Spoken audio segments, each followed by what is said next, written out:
How's everyone?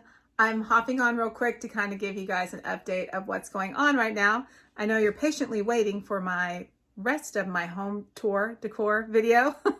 I have the upstairs and the downstairs outdoor area that I'm working on still. I'm almost finished, but typical me, I'm never finished exactly for Halloween. I'm always tweaking and working on things, moving things around, taking things from here to there just to get the effect that I want. So it's a process. That's more the reason for me to keep most of my Halloween decor up year round, because by the time Halloween gets here, I haven't really had time to enjoy it other than the joy of decorating, which to me is the best part.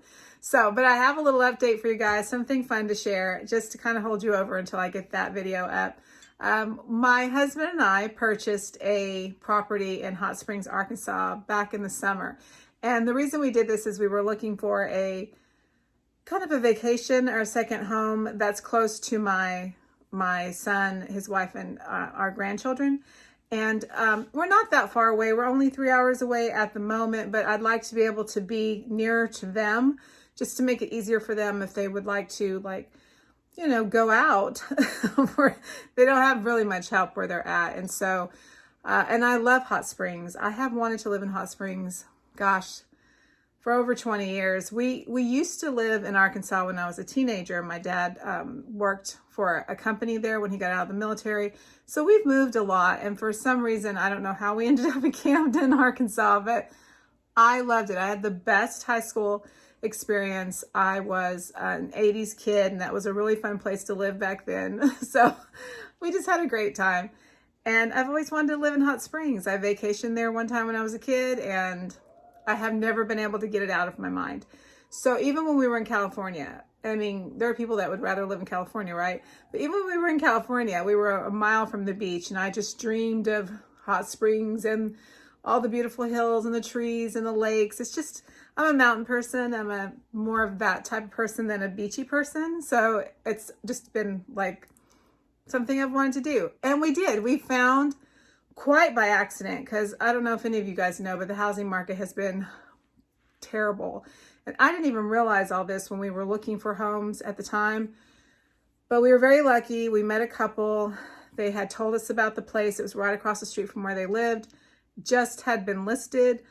I thought, well, I'll call just to see if we can take a look at it. And lo and behold, they were so nice. They came over, showed us the house. We made an offer that day, and we had the house by the end of the week. So dreams do come true. Anyway, I'm so excited about it. I'm sharing this video with you to show you the process and the journey that we're going to go through this next year on how we remodel the house and what my plans are for it. I am doing a witch cottage theme. I think you guys are going to love it.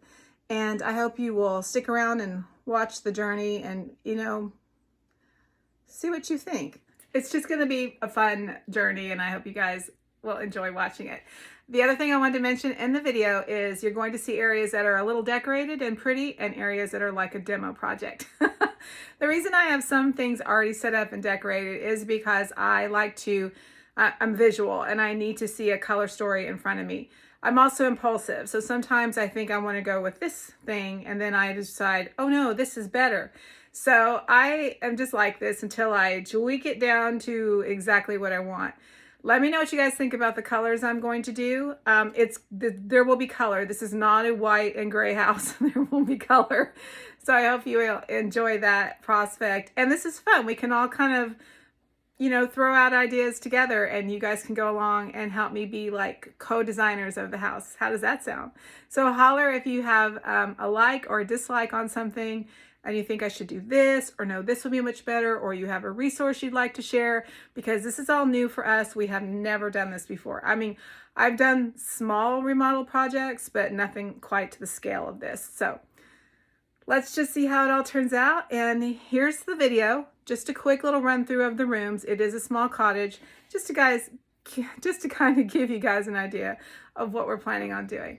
So I hope you like it. I hope you're having a happy halfway to Halloween. We're almost there, and let's go. Welcome to the Little Blue Door Cottage, and the blue door actually is what drew me to this property to begin with. I saw it first when we were looking for it online, and I was just intrigued, and it's just enchanting and magical.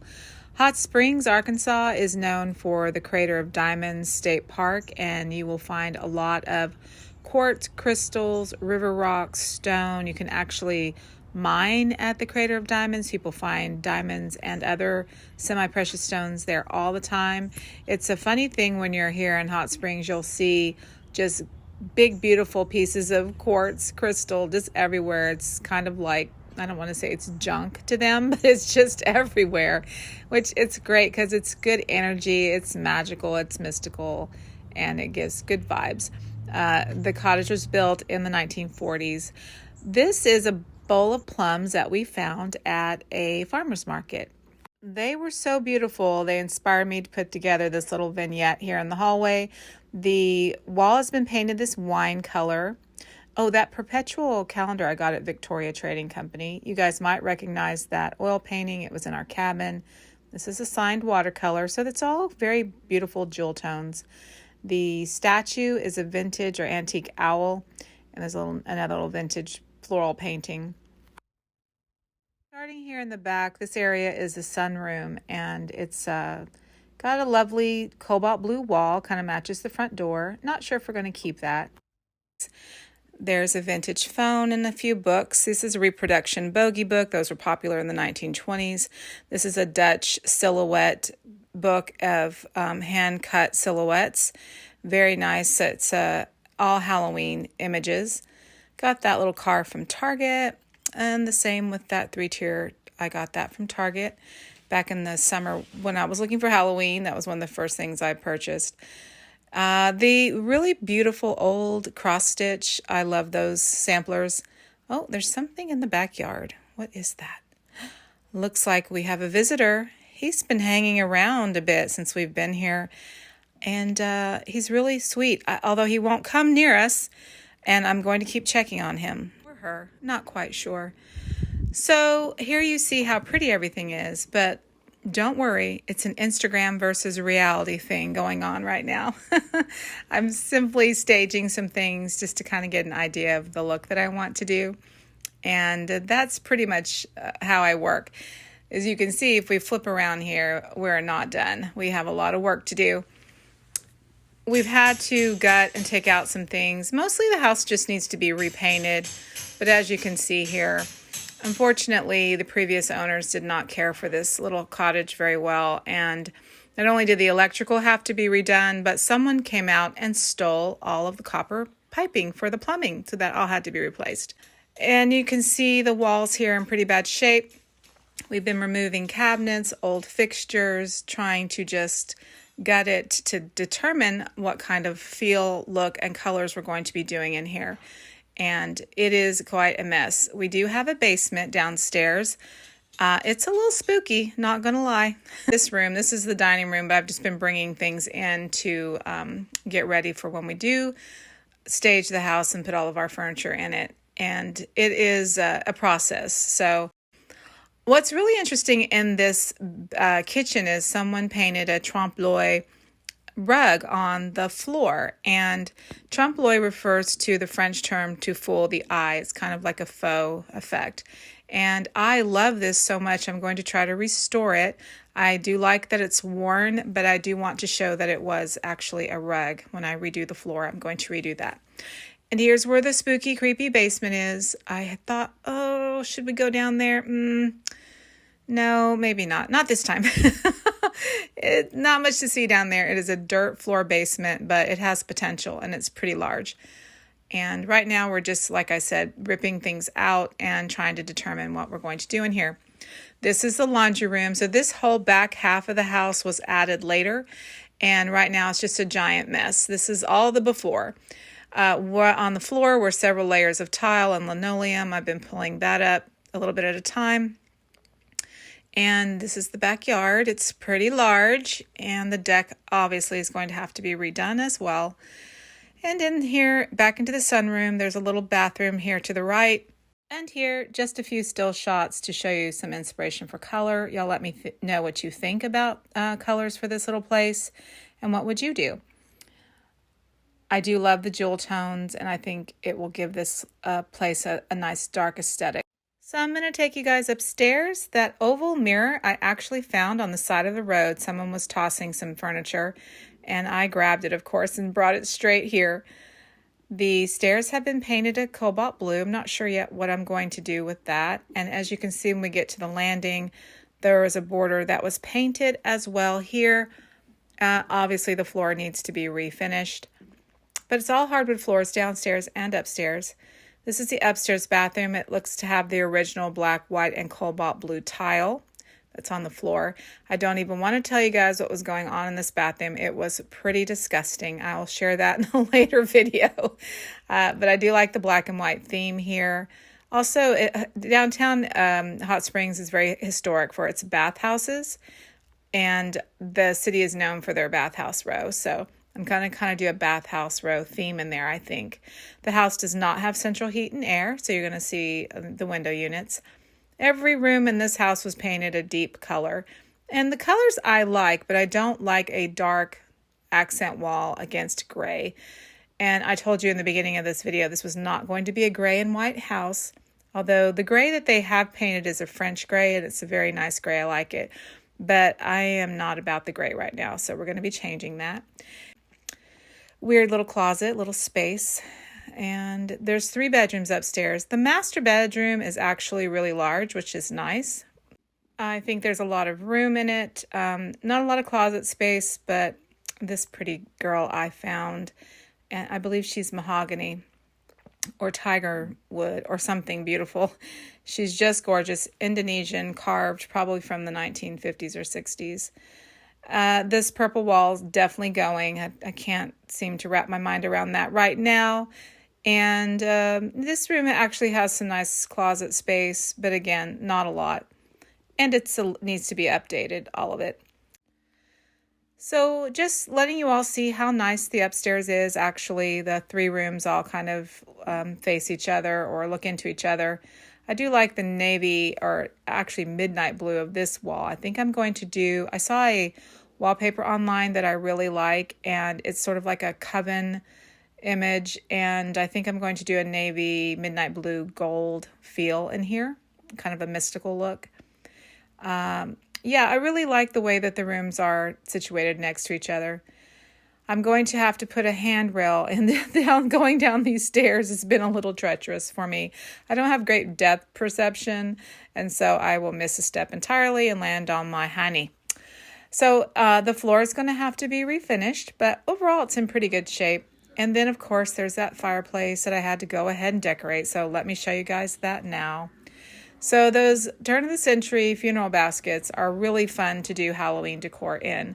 And I own 3 of these, and I'm always looking for them. As a former florist, I kind of like them anyway, even though they're a little bit morbid. But they make great Halloween. You could do Easter, obviously, Christmas decor in these. There's loads of potential.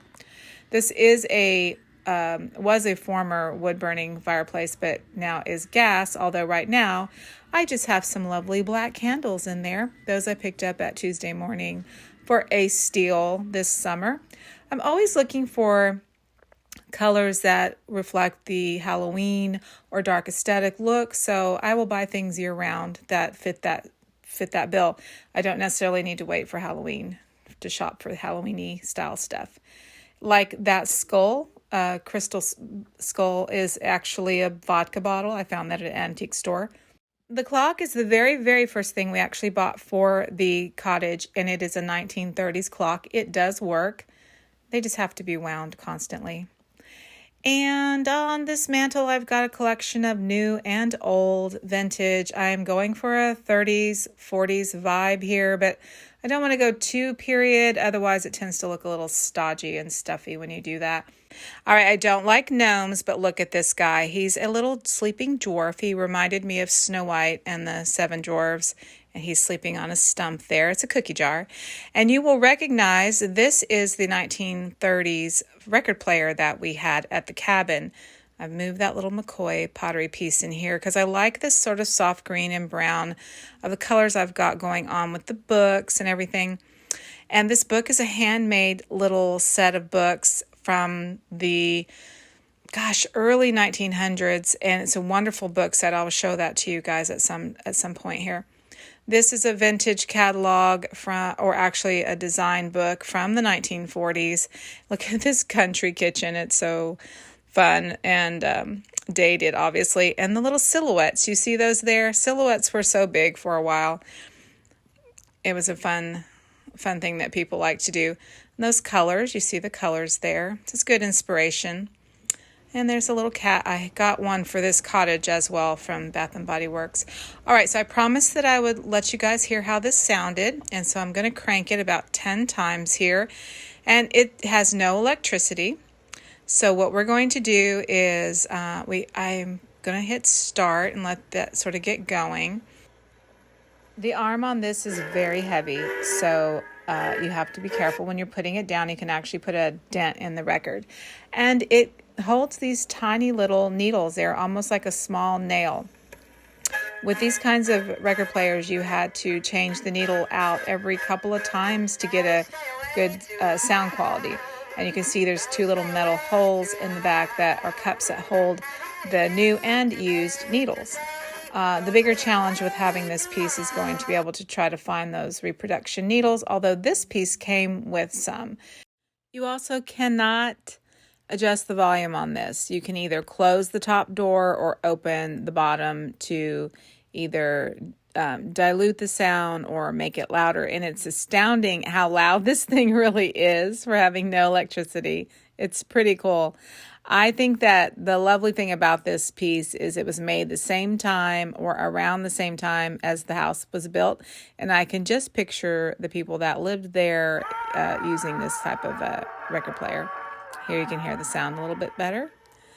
I just love this whole piece. It's very nostalgic.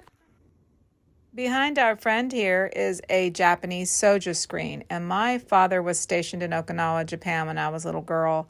And they had one of these. And I saw one recently at an antique store. And this one is in pristine condition. They're held together by tension. So a lot of times you'll find them damaged or with missing sections. So I was super excited to find this piece. Can't wait for my mom to see it. Hers was damaged. We moved so many times in the military. And it just kind of fell apart over time. We ended our stay at the cottage with a nice Nightmare Before Christmas Monopoly game. We love to play board games, and this one's awesome for this season. I hope you enjoyed our little tour of the Blue Door Cottage. And as Eddie Fisher says in his song, written so long ago,